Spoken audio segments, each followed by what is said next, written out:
What's going on, everybody? This video is going to be pertaining to the whitetail deer. Obviously, see them on my wall. Sorry, I don't have anybody to hold the camera, so I'm using my phone. It's going to be a little bit of an educational video, so let's get right to it. This deer I shot November 15th with the bow, so that would be just after the peak rut in New York. This small 7-pointer I shot also with the bow, and this was pre-rut. This one was on a hillside, and this one was in a river valley. This buck was also on a hillside, and this was peak rut with the bow.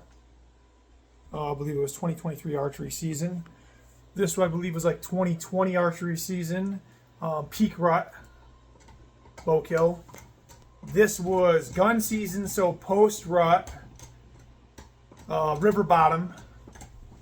This was a hilltop, also post rut, gun season. I think it was like 2015 with this one.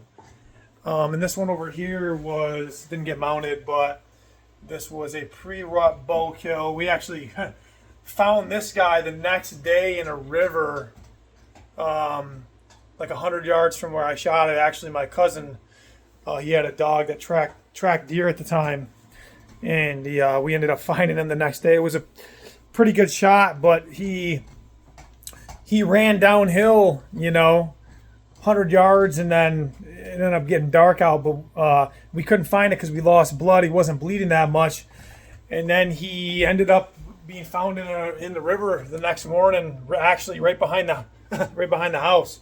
So we got lucky with that one. Good thing he didn't float down the river. He got caught up on some stuff in the river. This buck, biggest buck I ever got in my life.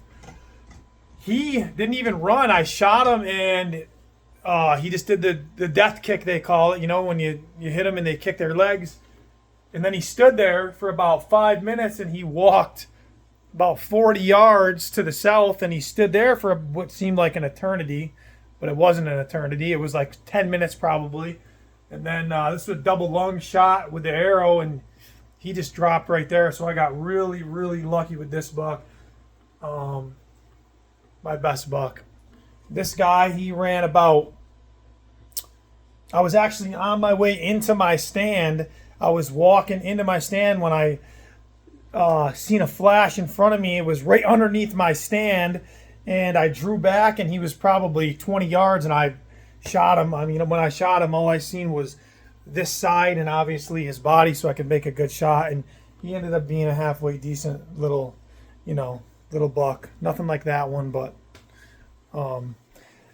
this one I climbed down early from my stand because I wanted to go out, walk up a trail, and get out to the edge of the field. And I heard a grunting because peak rut. I think it was like November, like the first week in November or something like that. And I heard a grunting in the field, and then I happened to, it was like a ragweed lot, and I happened to look out on the lot, and I heard him, but I couldn't see him, but I could see the doe that he was chasing, She was coming right at me from like 90 yards, coming right at me. So I ended up getting down on one knee on the edge of the field, and she came 20 yards from me, went into the woods to the right of me. He came 20 yards from me and stood broadside. So I ended up shooting him with an arrow. I found him the next day down the hill, probably 150 yards from where I had shot him, because it was, getting towards dark when I ended up shooting him. So we wanted to back out and wait just in case. That's a good point, actually. Anytime you shoot a deer, you should back out, and if you have video, you can check the video to see where you hit them and stuff like that, because you definitely don't want to push a whitetail deer. I've done that. I've shot them and then tracked them immediately, when I was younger. And me and my cousin, we've done that a couple times, and we learned from our mistake because we lost a couple deer that way. We hate to do that, but it was a learning experience, and we don't do that anymore, so we back out. But anyways, he went about 100 yards, heart shot. This buck, actually, this is a crazy, crazy story, because I shot him with the bow. He was chasing a doe. It was a perfect broadside shot, 25 yards, and he took off like a bat out of hell, for lack of a better term. And we backed out on this one, and we waited and waited. We waited like 2 hours, and started tracking him, and there was literally just specks of blood, like tiny specks of blood. And we just kept following him, and then eventually there was no blood. So what we had to do was, we had a general idea of which direction he went. We started doing circles and circles and circles, and we couldn't find him. This was like five hours later. Still can't find this buck, 5 hours after waiting, so it was probably more like 7 hours. And we couldn't find this buck, and my hopes were being shattered of finding this deer. And my cousin actually found this deer. He said, "You know what? Let me walk out out across this field to see if he went a couple hundred yards out across this lot, and just to see if he went that way." And it was like a hay lot that met a corn lot.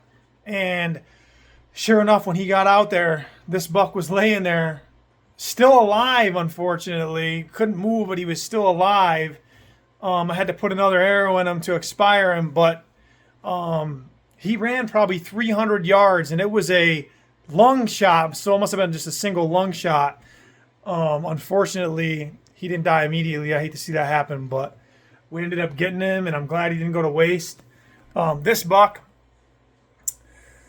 funny story too, actually. There's all stories to all this stuff. Anyways, that's the best part about it, Lesson number one, the best part about hunting is probably the stories, that you can take away from it. So anyways, I was sitting in a tree stand. It was warm out. It was during gun season. It was like 70 degrees out at the end of November. And I was thinking, I'm probably not going to see anything because it's so warm out, And I happened to look up, and he just popped out. So 6.5 Creedmoor, about 85 yards. I shot him with it, and then he just kind of disappeared because it was in some thick stuff.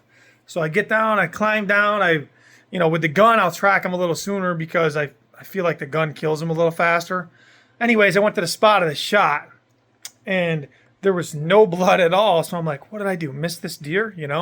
God, I had to have missed him.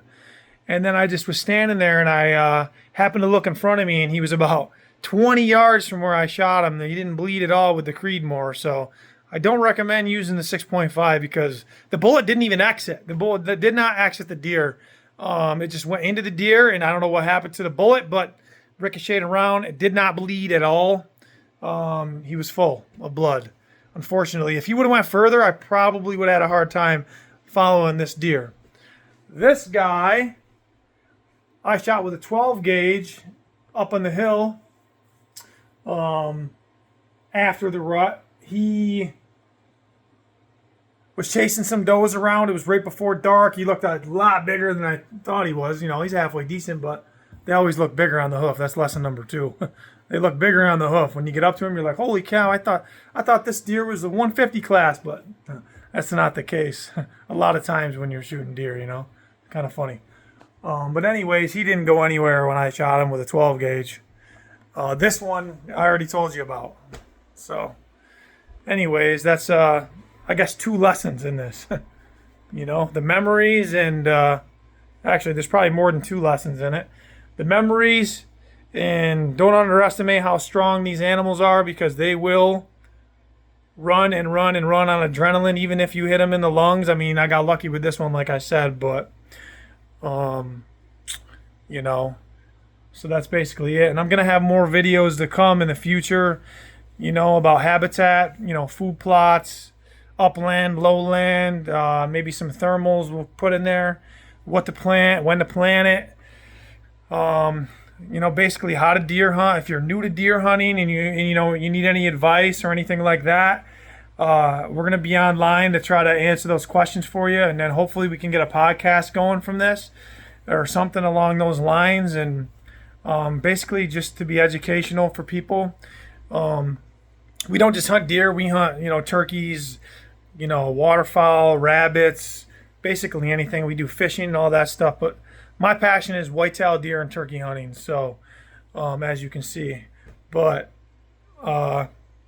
anyways, yeah, I hope you guys check this video out and you can learn at least a little something from it. And I look forward to teaching some stuff in the future.